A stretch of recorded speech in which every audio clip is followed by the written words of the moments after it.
Completou-se o tempo da gravidez de Isabel e ela deu à luz um filho. Os vizinhos e parentes ouviram dizer como o Senhor tinha sido misericordioso para com Isabel e alegraram-se com ela. No 8º dia, foram circuncidar o menino e queria dar-lhe o nome de seu pai, Zacarias. A mãe, porém, disse: não, ele vai chamar-se João. Os outros disseram: não existe nenhum parente teu com esse nome. Então fizeram sinais ao pai, perguntando como ele queria que o menino se chamasse. Zacarias pediu uma tabuinha e escreveu: João é o seu nome.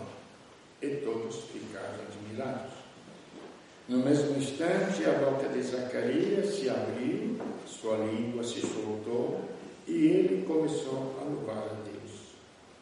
Todos os vizinhos ficaram com medo e a notícia espalhou-se por toda a região montanhosa da Judeia. E todos os que ouviam a notícia ficavam pensando: o que virá a ser este menino? De fato, a mão do Senhor estava com ele. E o menino crescia e se fortalecia em espírito. Ele vivia nos lugares desertos, até o dia em que se apresentou publicamente a Israel. Palavra da salvação. Glória a vós, Senhor.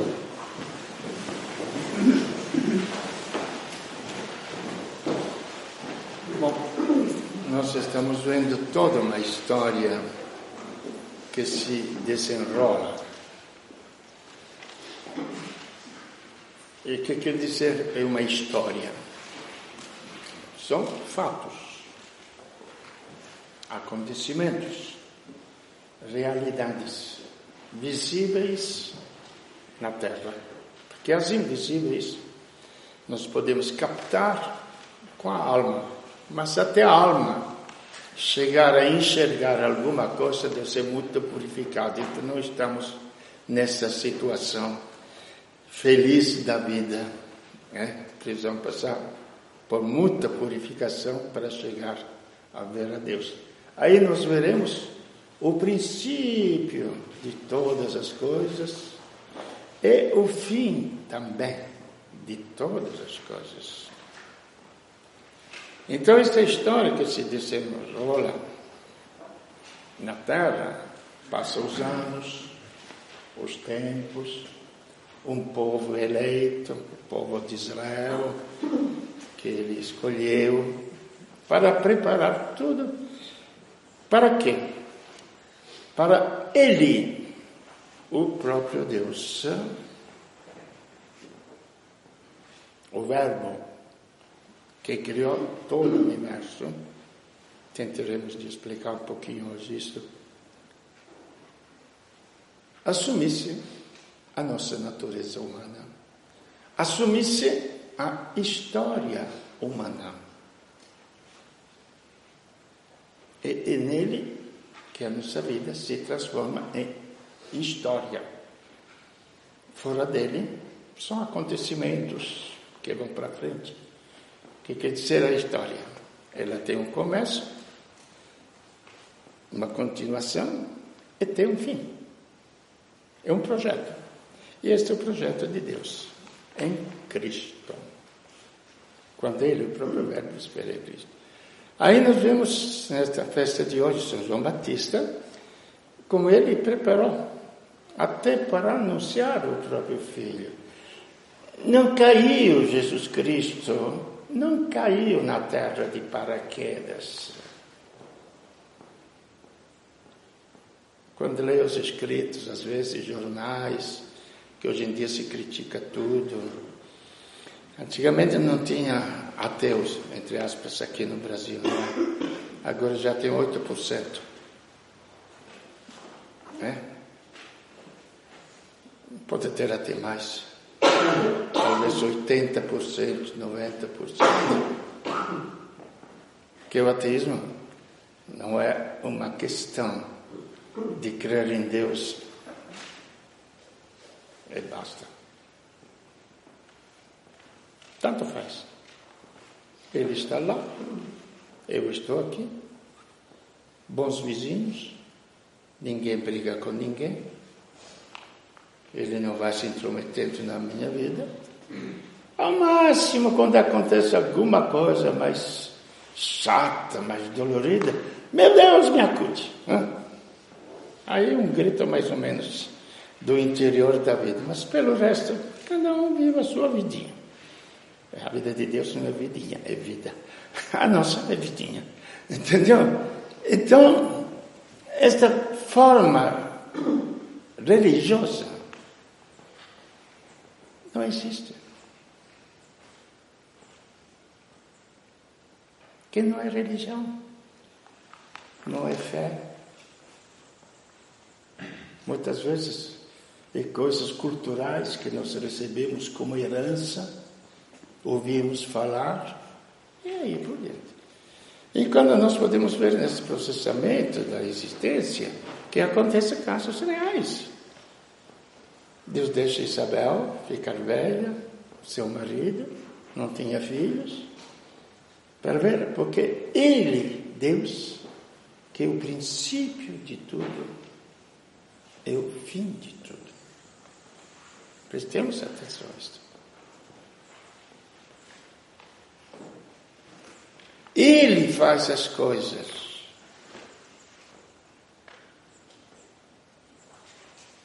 Faz nascer um filho de uma virgem, contra todas as leis humanas que nós conhecemos. Repito, que nós conhecemos. Que a pessoa fala que cientificamente uma mulher não pode gerar uma criança a não ser através da comunhão entre o espermatozoide, estou falando cientificamente, e o óvulo da mulher. Essas leis que nós conhecemos da natureza humana. Então, de verdade, que depois as leis da natureza humana são tão limitadas que quando chega a uma certa altura, alguém muito doente, grave, os médicos dizem, nós não podemos fazer mais nada, não? Esta é a nossa ciência humana. E, no entanto, Deus ressuscita também os mortos. Então, podemos ver como é totalmente diferente. Deus vai além, porque Ele criou a natureza humana. Então, na velhice, para que se visse mesmo a mão dele, direta, isto quero dizer, estou falando para chegar a este ponto. Deus entra na história humana. Ele manda este filho, quando humanamente não pode ser gerado. Tanto que o pai Zacarias ficou mudo, porque não acreditou. Tomara, como é que vai acreditar? Na velhice vai ter filho, quando não teve durante toda uma vida de casado. A nossa fé, vocês podem ver o que Deus nos pede muito pequenininho, em comparação àquilo que Ele pedia para as pessoas que queria conduzir. Então, tá bom. Para que você acredite, você vai ficar mudo. Não está no Evangelho de hoje, está no outro trecho do Evangelho. Entendeu? E quando nascer o filho, você vai falar. Ele voltou a falar. E aí todo mundo ficou com medo. Mas ainda aí a história não tinha terminado.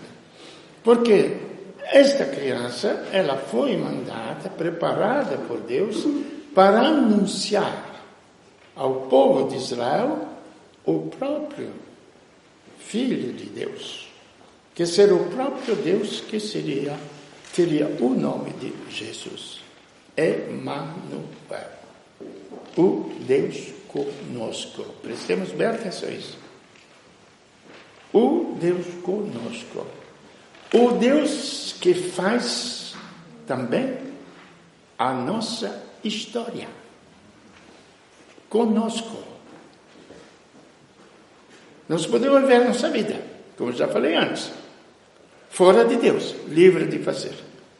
E nós podemos viver a nossa vida com Ele, ou aliás, deixar que Ele viva a nossa vida. Aí precisamos conhecer. Não basta ser meu servo, fala lá a leitura. Não basta. Eu te farei, para você resgatar o povo de Israel, não basta ser meu servo. Eu te farei luz das nações. Então a finalidade de tudo, é o ponto básico do tema de hoje, é a pessoa de Jesus Cristo. É Ele, o cerne da vida de cada um de nós. Se fala tanto que quero um mundo melhor para os meus filhos, os meus netos.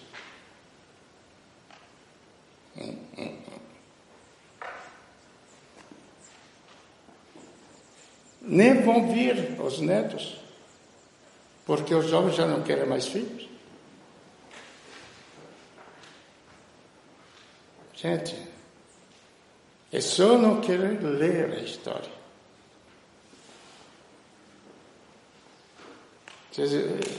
A história é incrível. Lendo a história à luz de Cristo, gente, e da humanidade, a gente vê claramente como fora de Cristo só existe a morte, a destruição, nada mais. Porque Ele é o princípio dele existia antes. Agora vamos meditar um pouquinho sobre aquilo que é este Jesus Cristo, que será luz das nações. Ele existia antes que tudo existisse. Tente de pensar um pouquinho, gente. Oceanos, firmamento, estrelas, harmonia do universo. E aí por diante. Antes que tudo isto existisse, Ele é o Verbo. Ele estava junto de Deus. E Ele era o próprio Deus. E tem uma frase pequenininha que para mim ilumina tudo. Nele, como pode ser o princípio de tudo? Cientificamente, aqui não vamos, senão iria bastante longe, quando se medita isso, porque cientificamente estão tentando procurar a partícula de Deus que descobriram lá, não? Em Genebra. O outro que fala o princípio de tudo, a relatividade. Estou falando de coisas que os homens procuram, gente. Não estou falando de coisas absurdas. O outro, a unificação de tudo no princípio. E quando fala o Evangelho, no começo era o Verbo, e explodia todo o universo. Isso não é científico, não. O que é?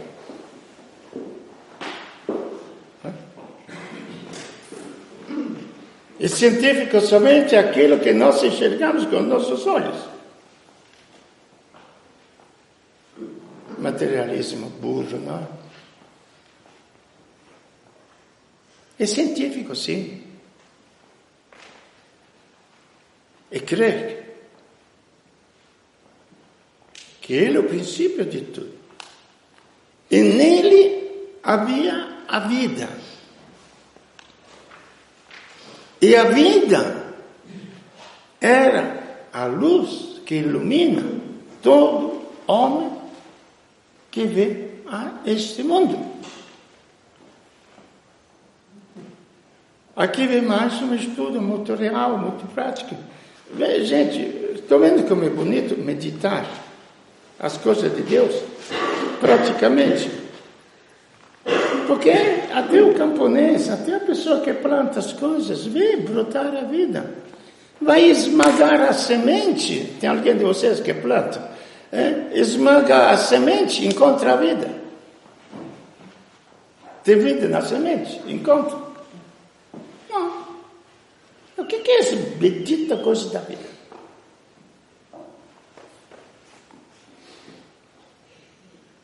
A natureza, as árvores que se torcem todinha para procurar o sol, para que a vida seja iluminada. Quem que ensinou as plantas a fazer isso?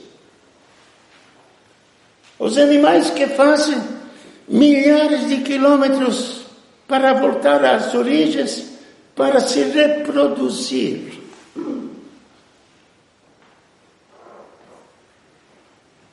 Isto tudo é vida, gente. A nível vegetal, certo? A nível animal, certo? Tudo é vida. E tudo isto vem deste verbo que está em Deus e que era o próprio Deus.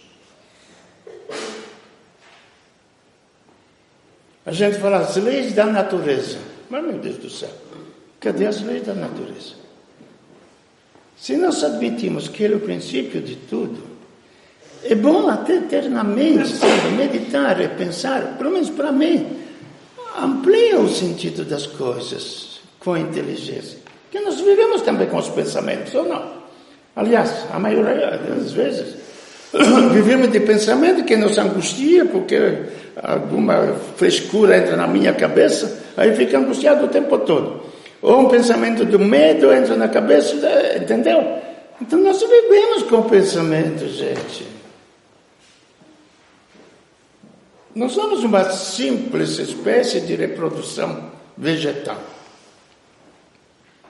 Então, se ele é a vida que ilumina toda esta coisa, que a nível será luz, ele será a vida que ilumina todo homem que vê este mundo. O que quer dizer isto? Que como nos animais, como nas plantas, nas sementes, existe o princípio da vida, também assim prestemos atenção, biologicamente nós fazemos parte de um certo grupo de animais primatas, como se eu não sei o que nome, não vou falar besteira científica que não sei, não é? Muito parecido com os macacos, ou macaquinhos, ou macacão, ou gorila, como que se quiser. Até aí tudo bem, fazemos parte deste grupo de animais. Mas aconteceu um fato, que o verbo, o princípio da vida, se fez carne.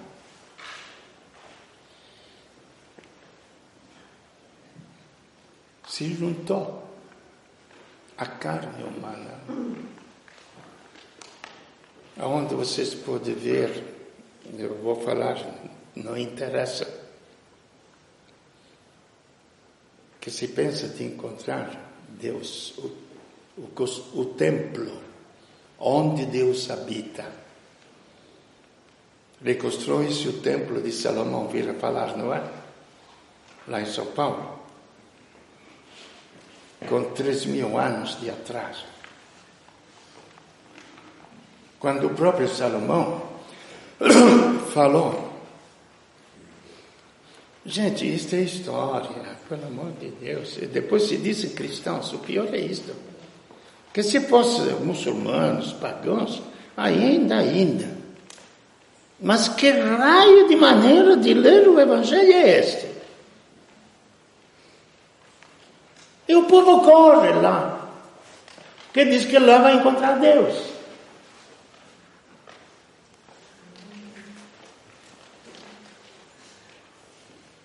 E o verbo se fez carne. Quer dizer, este verbo que criou todo o universo, etc., escolheu a sua morada. Onde se encontra? Num corpo humano. Então, quem construiu o templo para Deus morar na terra foi Maria.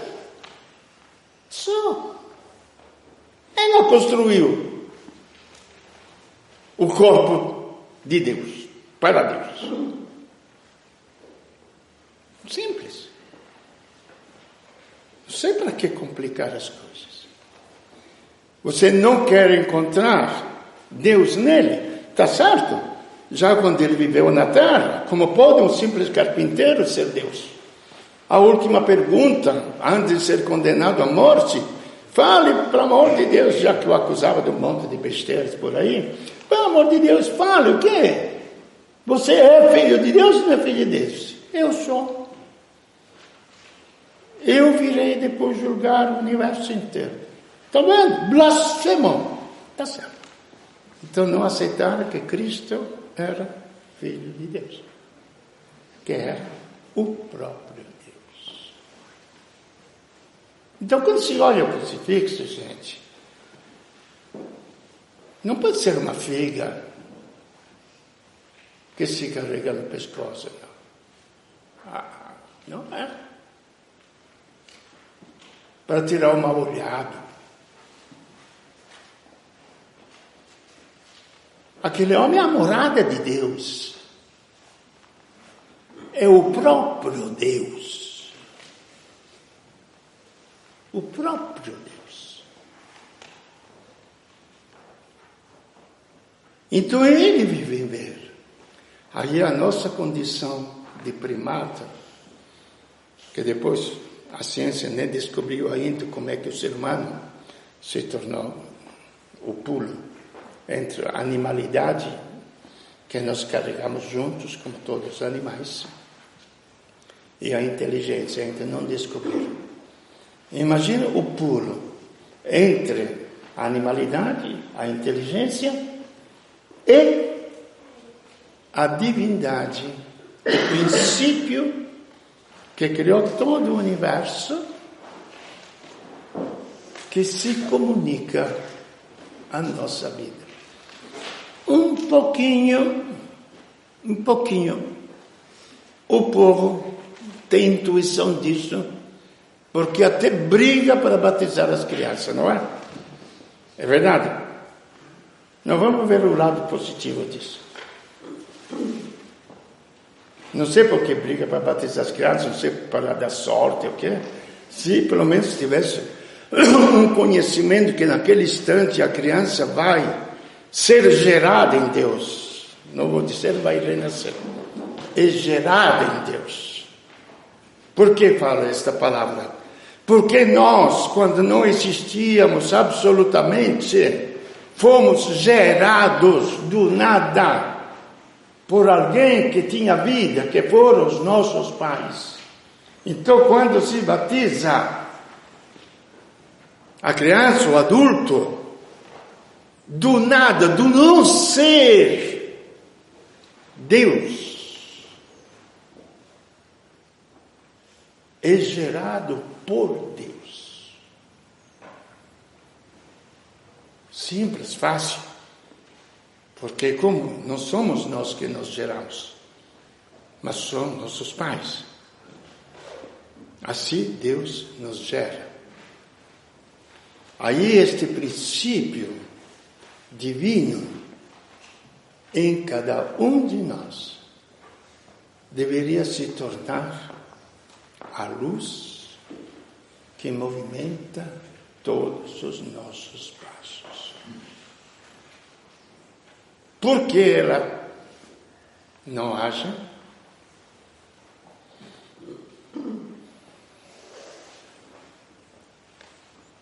Quando uma criança é doente, quem de vocês teve filhos, não? Pode me explicar a preocupação, não é? Vai ficar doente, não vai desenvolver, não vai falar, não vai enxergar, não vai o corpo se... Não é?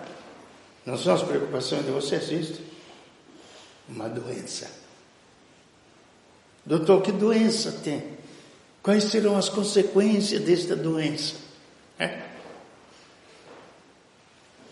Mas nós não perguntamos a Deus qual é a nossa doença, que não deixa nós desenvolver. Todos procuramos o amor, queremos receber amor, até queremos dar amor. Mas eu vejo por mim, dou com os burros na água. Por quê? Para mim, que eu conheço bem o que deveria ser a vida de amor, a gente deveria amar de uma tal maneira, ter a força, capacidade de amar, de sempre na vida escolher o último lugar, não é? No entanto, por qualquer mínima falta de respeito, Deus nos acude. Todos os espíritos diabólicos vêm na nossa cabeça, não é? Me deixaram de lado. Não fizeram caso de mim. Mínimo. Se formos mesmo, por quê? Porque Deus é vida, Deus é amor. Gente, é quem tem vida, não precisa de ninguém.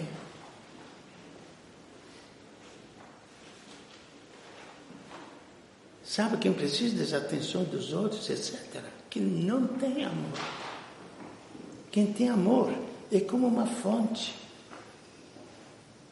que jorra água. Por isso eu digo, eu sempre dou com os burros na água, porque eu sei o que é o amor.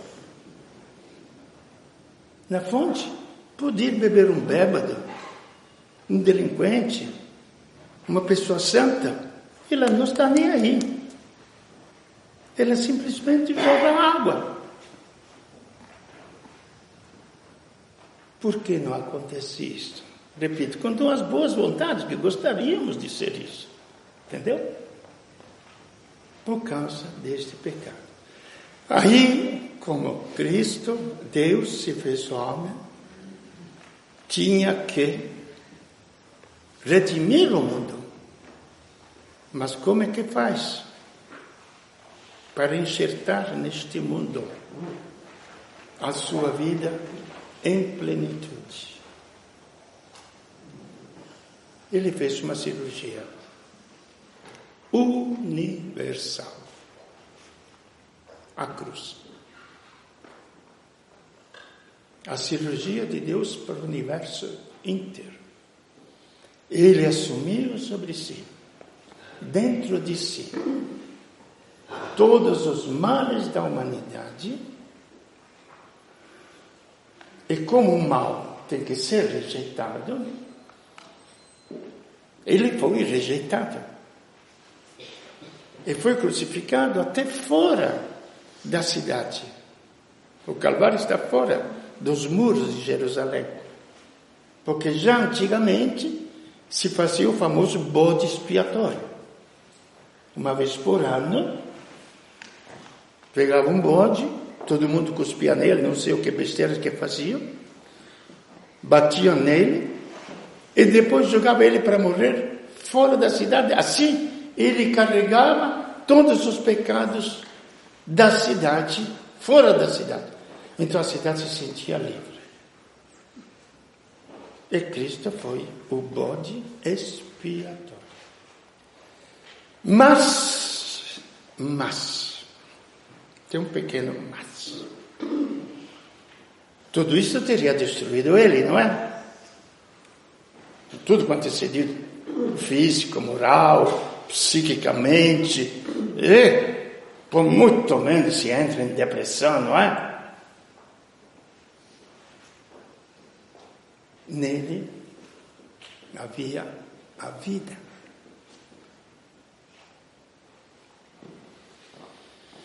E a vida venceu os males.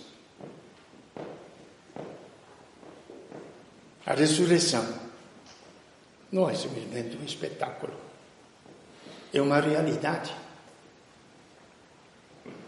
É como se você entrasse numa UTI, moribundo.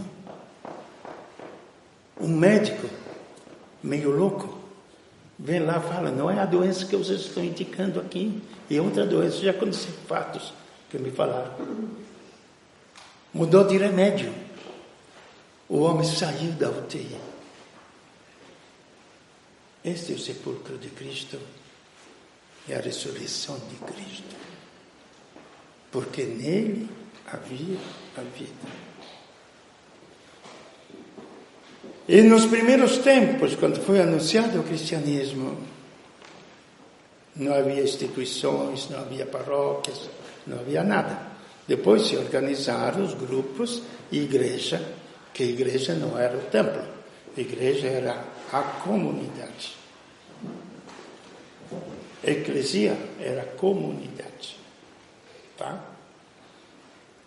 E podia se reunir numa casa, podia se reunir nos subterrâneos, que fugia dos romanos, lá nas catacumbas, podia se reunir até o ano 300. Preste bem atenção, gente. 300 anos o cristianismo viveu sem construir templos. Não é um dia, 2 dias, não. 300 anos. E foi a época da maior expansão do cristianismo no mundo.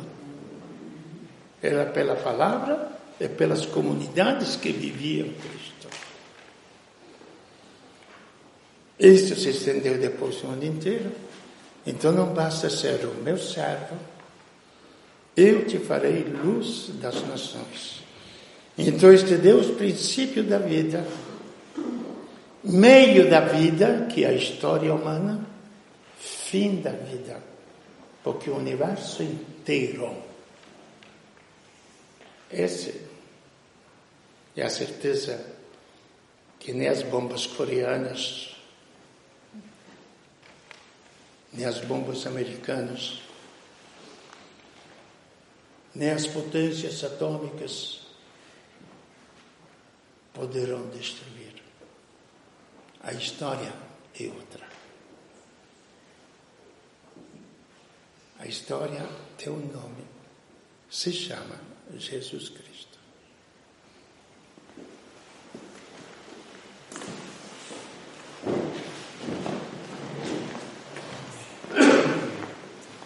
Creio em Deus.